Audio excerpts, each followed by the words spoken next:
now at 560theanswer.com. This is Chicago's Morning Answer with Dan Proft and Amy Jacobson on AM 560. The Answer.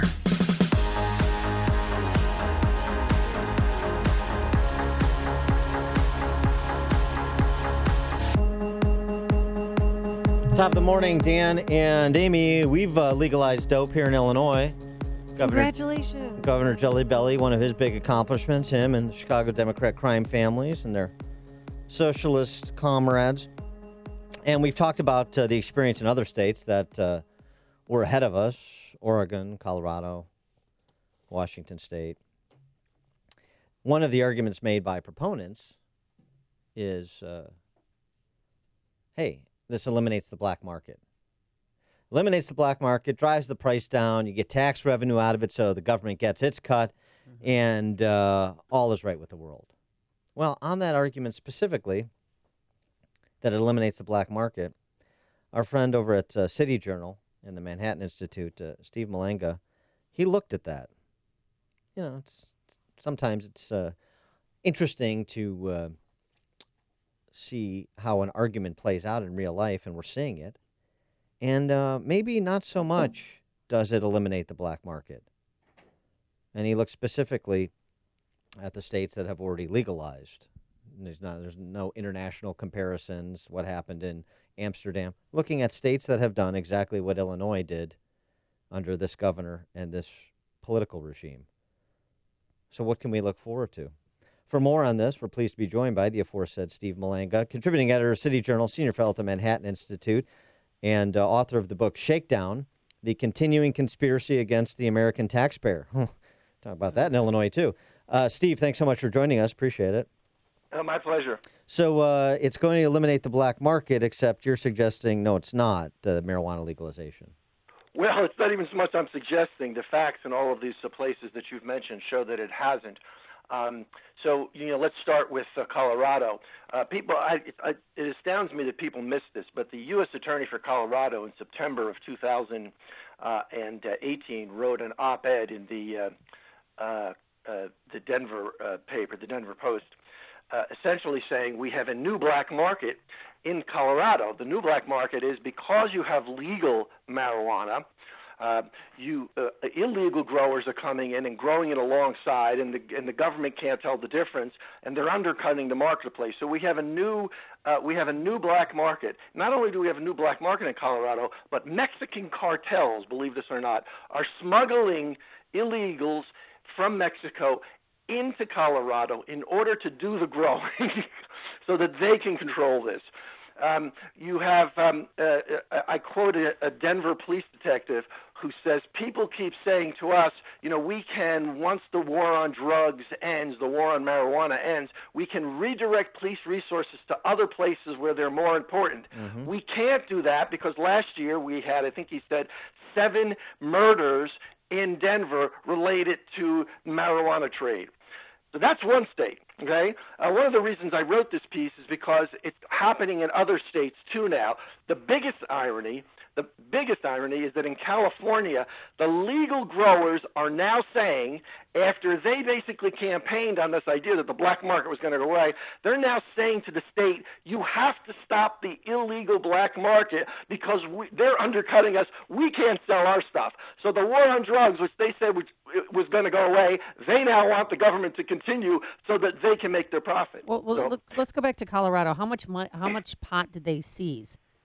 And where did they get it from, homes or businesses? Well, the numbers have been, extraordinary. Illegally grown stuff, they've been taking basically something like, in 2017, they seized something like 80,000 illegal pot plants. To give you an idea of what's happening, in Oregon right now, they have 6 years worth of pot supply.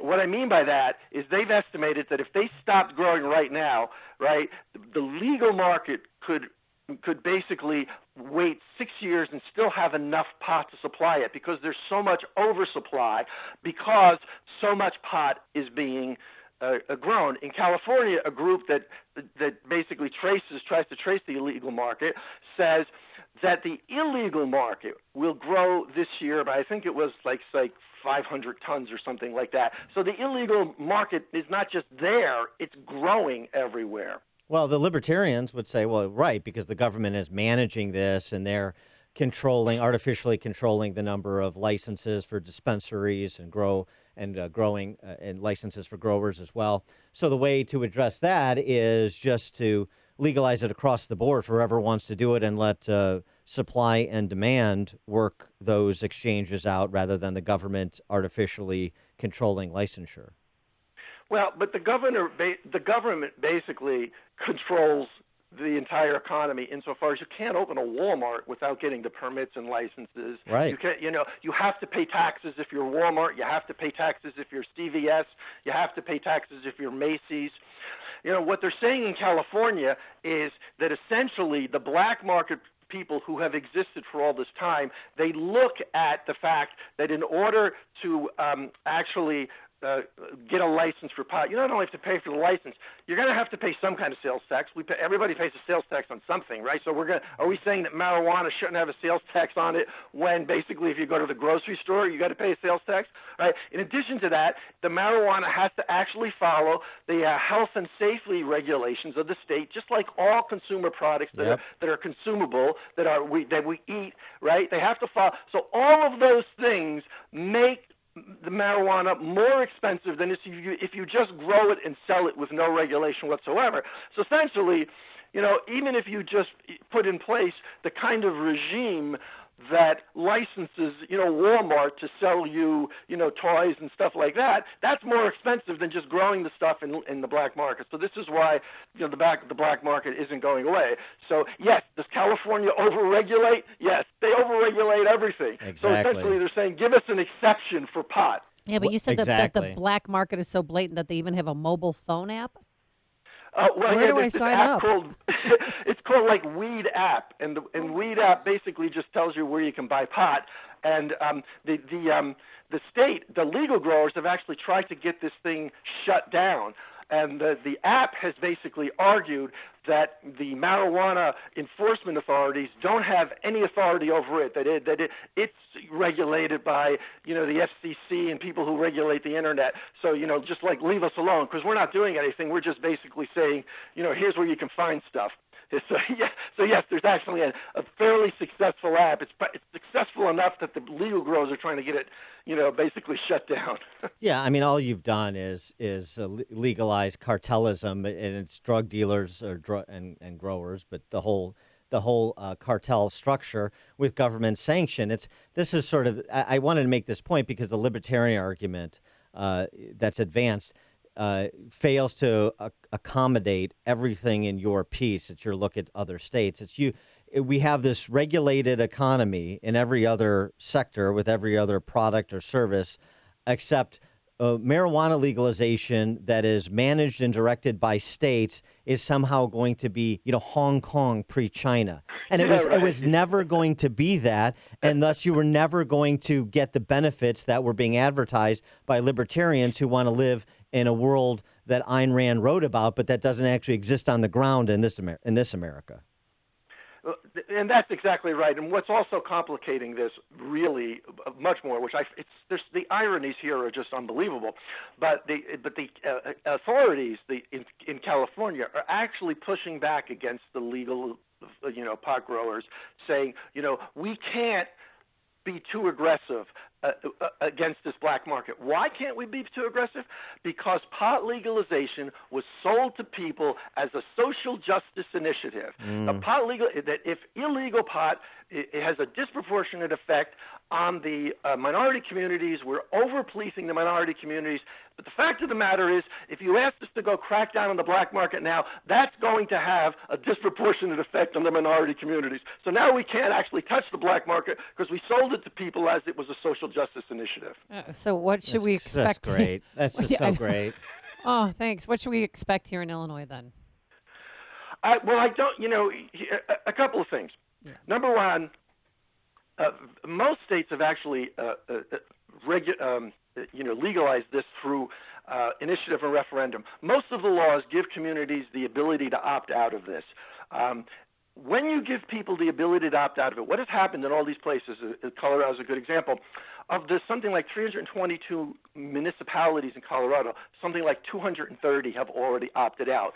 All the suburbs opt out. They don't want those pot shops, right? Many of the rural communities, though, this stuff gets concentrated in cities. It gets concentrated in minority neighborhoods. And so one of the reasons why, for instance, legalization failed in the legislature in New Jersey is because the head of the Black Caucus in New Jersey, who was a former Newark policeman, right, has pushed the Black Caucus to oppose this because he says, just like in my district we have a liquor store on every street corner, we're the ones who are going to have the pot shops. Yeah. So this is what's going to happen. You're going to see concentration because, even in a place like Colorado where people voted for it, and then they turned around and said, but we don't want it in our community. So it's a very bizarre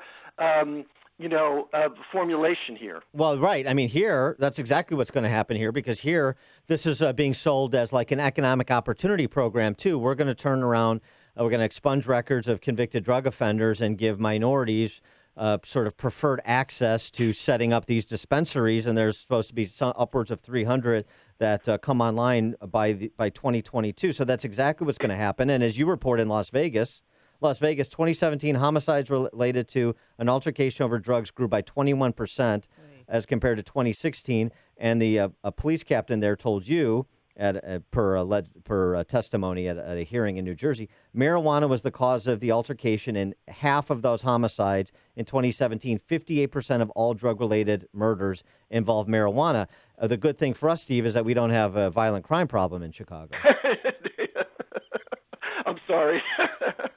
And so, let's, if you take this, unfortunately, one step further, the problem really becomes now when the new problem arises, right, when those kinds of murders and things occur, right, are you also going to have people saying, well, but wait a minute, we can't step up our enforcement again? That essentially puts us further back than we were before legalization, right? Because one of the reasons, I'll give you an example. In New York City, they held hearings about this, and they were really blasting the cops for enforcement of possession.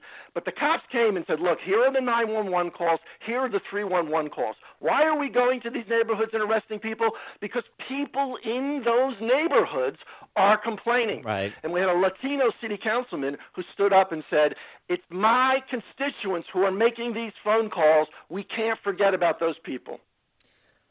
Steve Malangna, I'm just going to go back to playing my fiddle, contributing editor to City Journal, senior fellow at the Manhattan Institute. I just tweeted out his piece on the marijuana black market. Steve, thanks for joining us. Appreciate it. Great work. My pleasure. And he joined us on our turnkey.pro answer line. Connect with Dan and Amy on the AM 560 The Answer mobile app. Just text the word app to 646.